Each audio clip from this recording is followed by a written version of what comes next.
இந்த 3D printer எப்படி work ஆகுதுன்னு உங்களுக்கு தெரிஞ்சுக்கணுமா? வாங்க சொல்கிறேன். ஸோ இந்த பிரிண்டரில் இந்த இடம் பார்த்தீங்களா, இதை வந்து நம்ம ஃபிலமெண்ட்னு சொல்லுவோம். ஒன்றும் இல்லைங்க, இது ஒரு பிளாஸ்டிக் கம்பி. இந்த பிளாஸ்டிக் கம்பியை வந்து இந்த மோட்டார் இருக்கு பார்த்தீங்களா, இந்த மோட்டார் வந்து உள்ளே வந்து ஃபீட் பண்ணும். இந்த வெள்ளை கலர் பைப் வழியா பிளாஸ்டிக் கம்பி இந்த வெள்ளை கலர் பைப் வழியா ஃபீட் ஆகி ஹாட் எண்டுக்கு வரும். ஹாட் எண்டுன்றது ஒன்றும் இல்லை, ரொம்ப சூடாக இருக்கிற ஒரு நாசல். அது எவ்வளோ சூடாக இருக்குன்றது இந்த டிஸ்பிளே நீங்கள் பார்க்கலாம்.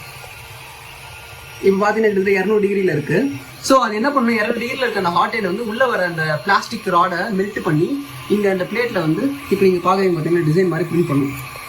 நம்ம என்ன டிசைன் கொடுத்தாலுமே சரி, அது உடனே அதை வாங்கிக்கிட்டு அது நம்மளுக்கு லேயர் பை லேயராக பிரிண்ட் பண்ண ஆரம்பிச்சோம். இந்த பிளேட்டை வந்து நம்ம பிரிண்ட் பெட் அப்படின்னு சொல்லுவோம். ஓகேங்களா? ஆனால் என்னன்னா இது ரொம்ப டைம் எடுக்கிற ப்ராசஸ். எவ்வளோ டைம் எடுக்கிற ப்ராசஸ்னா, இந்த ரோபோட்டிக் ஆகும் பார்த்தீங்களா, இந்த மினியேச்சர் ரோபோட்டிக் ஆகும், இதை செய்யறதுக்கு எனக்கு கிட்டத்தட்ட 30 ஹவர் ஆச்சு இந்த பிரிண்டரில் செய்யறதுக்கு.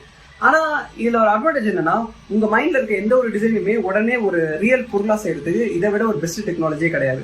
ஸோ உங்களுக்கும் எதனா ஒரு டிசைன் ஐடியா இருக்குன்னா, அது 3D பிரிண்ட் பண்ணணும்னா 3D பிரிண்ட் வாங்கி ட்ரை பண்ணுங்க. பட் இன்கேஸ் அவ்வளோ எக்ஸ்பென்ஸ் என்னால் செலவு பண்ண முடியாது அப்படின்றப்போ நான் கீழே சில காண்டாக்ட் கொடுத்துருக்கேன். நம்ம சென்னையிலே 3D பிரிண்ட் பண்ணுற சில காண்டாக்ட்ஸ்லாம், அவங்கள காண்டாக்ட் பண்ணிட்டு உங்கள் டிசைனை வந்து ரியல் ப்ராடக்டாக செய்யுங்க.